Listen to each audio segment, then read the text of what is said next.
Selamat datang di channel Putra Ritoyan. Pada kesempatan ini, saya akan berbagi tutorial aplikasi jurnal mengajar berbasis web, di mana pada video ini juga saya akan melampirkan skrip atau kode program yang bisa di-download secara gratis. Nah, pada kesempatan ini saya akan menjelaskan bagaimana menggunakan aplikasi ini. Aplikasi ini terdiri dua bagian ya. Yang pertama itu bagian user, itu untuk guru. Kemudian bagian yang kedua adalah admin untuk mengelola semua data yang ada, baik itu untuk memasukkan data guru, data mata pelajaran, dan sebagainya. Oke, kita akan mulai dari yang pertama, yaitu dari bagian data user atau data guru. Nah, ini tampilan awalnya ya, di mana seorang guru atau pengguna harus memasukkan user dan juga passwordnya. Nah, untuk user yang pertama di sini saya menggunakan 123456 dan passwordnya juga 123456. Kemudian tekan menu login untuk masuk ke dalam sistem. Nah, pada halaman utama akan ditampilkan jumlah guru yang terinput, jumlah kelas, jumlah mata pelajaran, dan jumlah agenda yang terinput. Karena kebetulan di sini agendanya belum diisi, maka data agendanya masih kosong. Nah, ini data guru secara keseluruhan di dalam sistem ya. Ini juga data kelas dan data mata pelajaran. Nah, data-data ini nantinya akan diinput oleh admin. Nah, tugas guru cukup menginputkan agenda, misalkan agenda mengajar. Pilih saja menu agenda, kemudian add new agenda atau menambahkan agenda baru. Kemudian pada halaman tambahkan agenda ini, guru atau pengguna dapat memilih tanggal, kemudian waktu mengajar, seperti ini. Kemudian mata pelajaran yang diajar ya. Kemudian memilih kelas. Lalu menjabarkan materi apa yang disampaikan.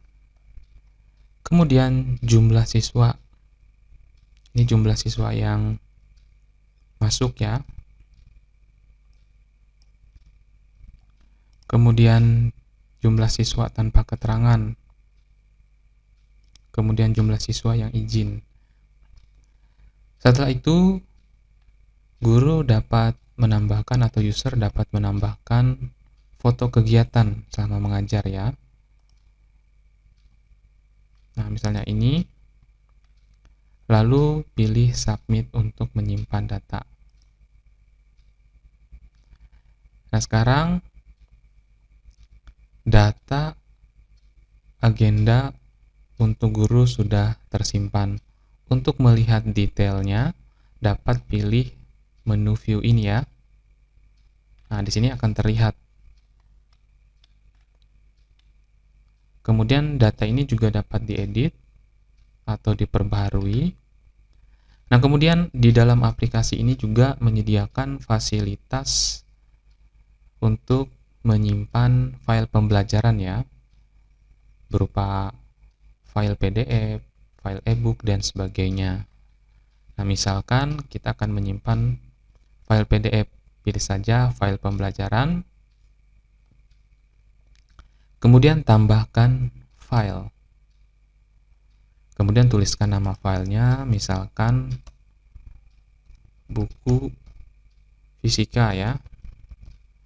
Lalu pilih file buku tersebut.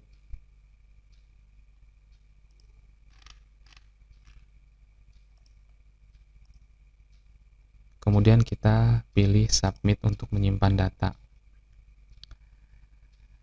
Nah, untuk penyimpanan file ini hanya guru yang bersangkutan yang dapat mengakses ataupun membukanya.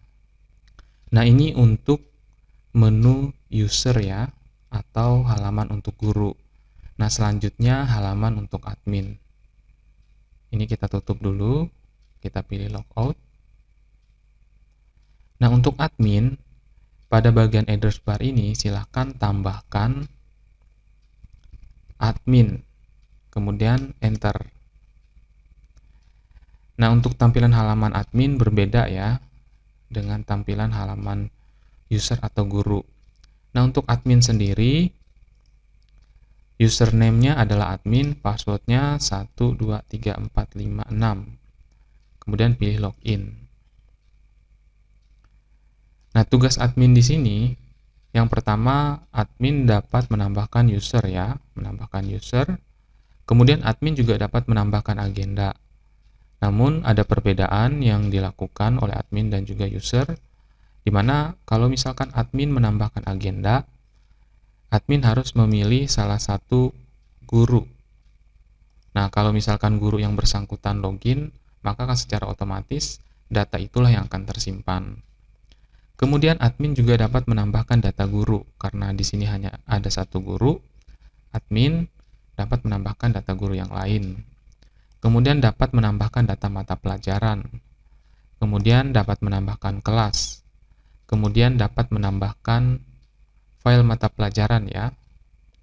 Nah, kemudian admin juga dapat mengatur wewenang dan juga akses terhadap sistem ini. Kalau misalkan ada guru yang ingin ditambahkan menjadi admin dan melakukan beberapa pengaturan terhadap sistem, admin dapat melakukan perubahan ya di sistem ini. Agar aplikasi jurnal mengajar berbasis web ini dapat berjalan pada komputer offline, kita membutuhkan yang namanya web server. Nah, web server di sini saya menggunakan Exam. Untuk Exam sendiri dapat di-download secara gratis di website resminya. Nah, di sini ada 3 versi Exam ya, di mana versi 7328, 7419 dan versi terbaru dari PHP adalah versi 8 ya. Nah, pada kesempatan ini saya menyarankan untuk dapat menggunakan versi web server yang 7 ini ya, atau PHP 7. Karena apabila kita menggunakan versi 8, ada beberapa perubahan yang harus kita lakukan pada source code yang saya buat. Akan tetapi tidak perlu jadi permasalahan karena saya juga melampirkan solusinya pada deskripsi video ini ya, apabila misalkan kita menggunakan Exam versi 8. Nah, bisa kita pilih yang mana yang akan kita download, pastikan sesuai dengan sistem operasi yang kita gunakan. Saran saya, kita gunakan yang versi 7 saja ya, biar lebih memudahkan agar tidak kita lakukan perubahan pada source code yang saya buat. Nah, karena di sini saya menggunakan sistem operasi Windows, maka saya memilih Exam for Windows. Nah, ini akan saya download terlebih dahulu. Tunggu sampai proses downloadnya selesai. Oke, sekarang Examnya sudah selesai di-download. Sekarang kita akan menginstal Exam ini di komputer ya. Klik kanan, lalu pilih Run as Administrator. Pilih saja Yes. Kemudian akan muncul jendela baru. Pilih saja OK. Kemudian pilih Next.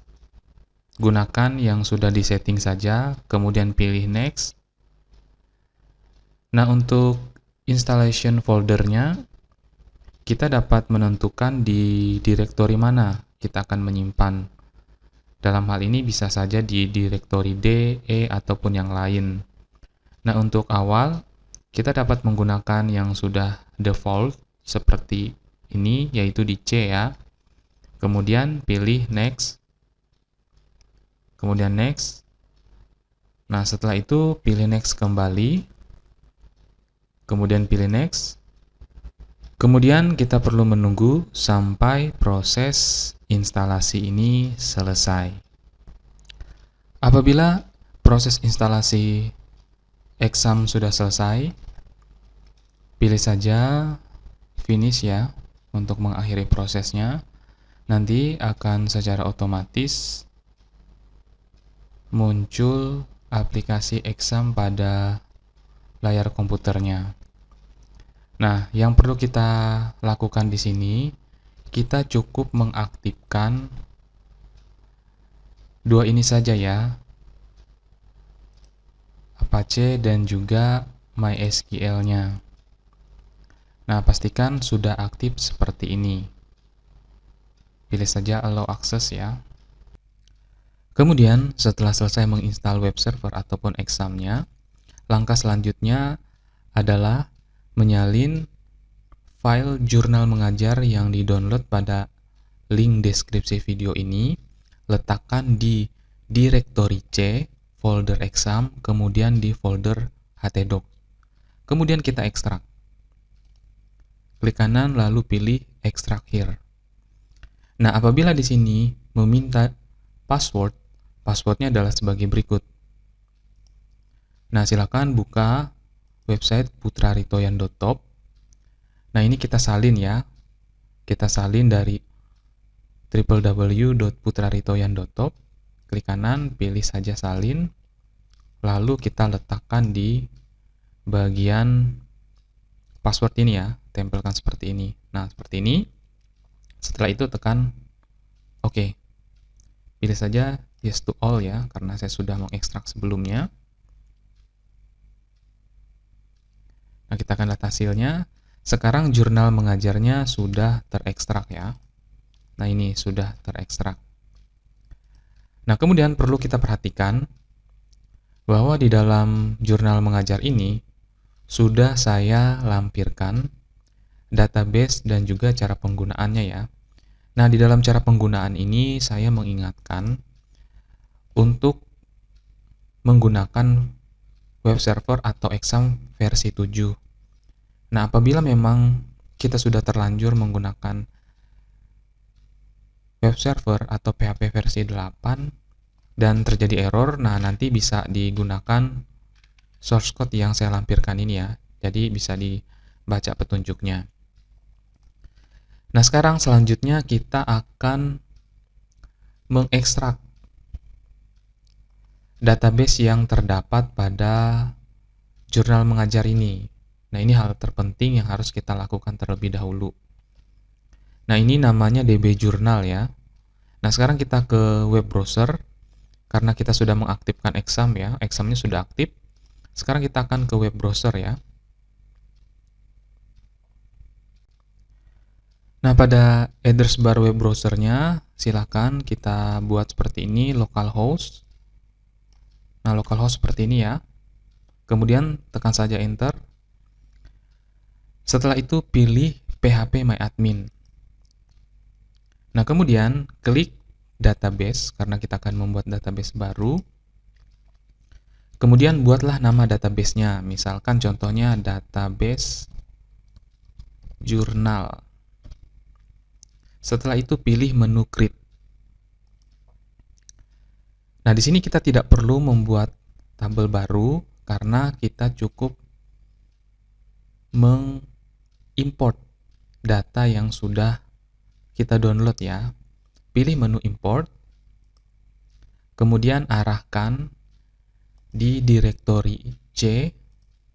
Kemudian pilih exam, pilih htdocs, lalu pilih folder jurnal mengajar. Kemudian pilih DB Jurnal. Ini kita klik, kemudian pilih Open. Setelah itu pilih Go. Tunggu sampai proses import database-nya selesai. Nah, sekarang proses import database-nya sudah selesai. Kita akan melihat hasilnya.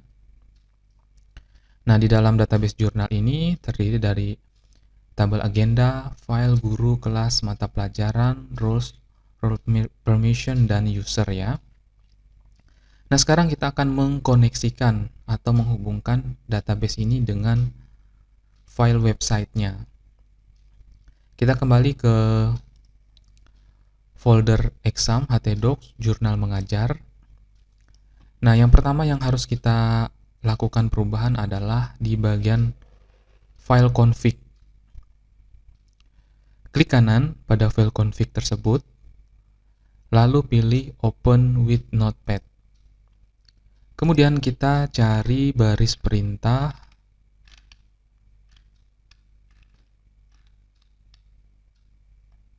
Di bagian ini ya, DB name, ini nama database. Silakan kita ganti atau kita rubah sesuai dengan nama database yang kita buat tadi. Nama databasenya adalah database jurnal ya. Ini sesuai dengan database yang kita buat tadi. Nah, apabila ini sudah selesai kita buat, selanjutnya pilih file lalu simpan.